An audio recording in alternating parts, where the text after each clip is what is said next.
Yesterday, we took a closer look at the Montana impacts of halting construction on the Keystone XL oil pipeline in the northeast corner of the state. Well, tonight, in the second of our two-part series, MTN Chief Political Reporter Mike Dennison examines the impacts of another environmental executive order by President Biden, his moratorium on oil and gas leases on federal lands.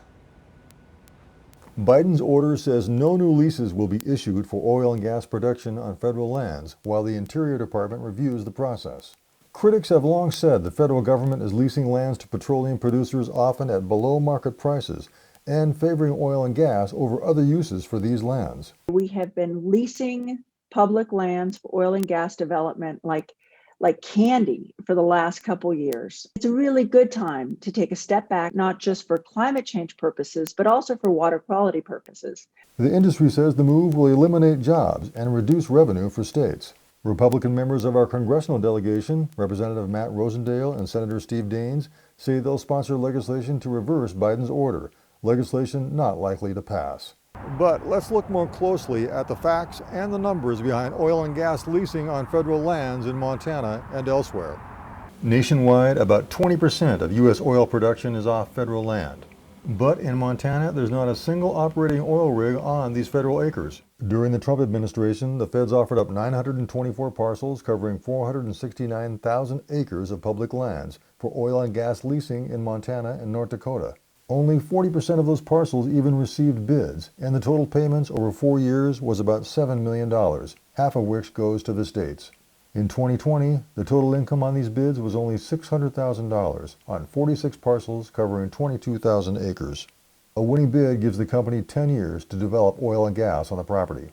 Oil companies with existing federal leases are not affected by the ban and will continue to pay royalties to state and federal governments for any production from federal lands.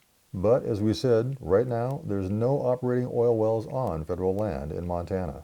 Alan Olson of the Montana Petroleum Association says the lease ban could harm existing production elsewhere if that drilling on private or state lands needs to expand onto federal property.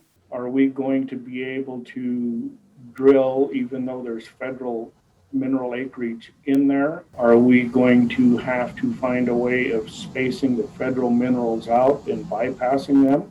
But Hedges says oil companies already have thousands of leases that they're not using, and that the moratorium won't affect current production much, if at all. This is not going to impact them, at least in Montana, because they're not producing or moving forward with developing these leases anyway. They've been hoarding these leases, but they've been getting these leases for a song, and we should not be selling public lands for a song. Hedges Group and several others also filed suit 3 weeks ago to block federal oil and gas leases awarded in Montana and North Dakota since 2018. They say federal officials didn't properly consider the impact of continued oil development on groundwater or the climate. The Biden administration says the moratorium is a pause to examine whether the leasing program should be reformed. But environmentalists clearly hope it will lead to less oil and gas production on federal lands. In Helena, Mike Dennison, MTN News. You can see Mike Dennison's full report on the impacts of halting the Keystone Pipeline and oil and gas leasing on our website.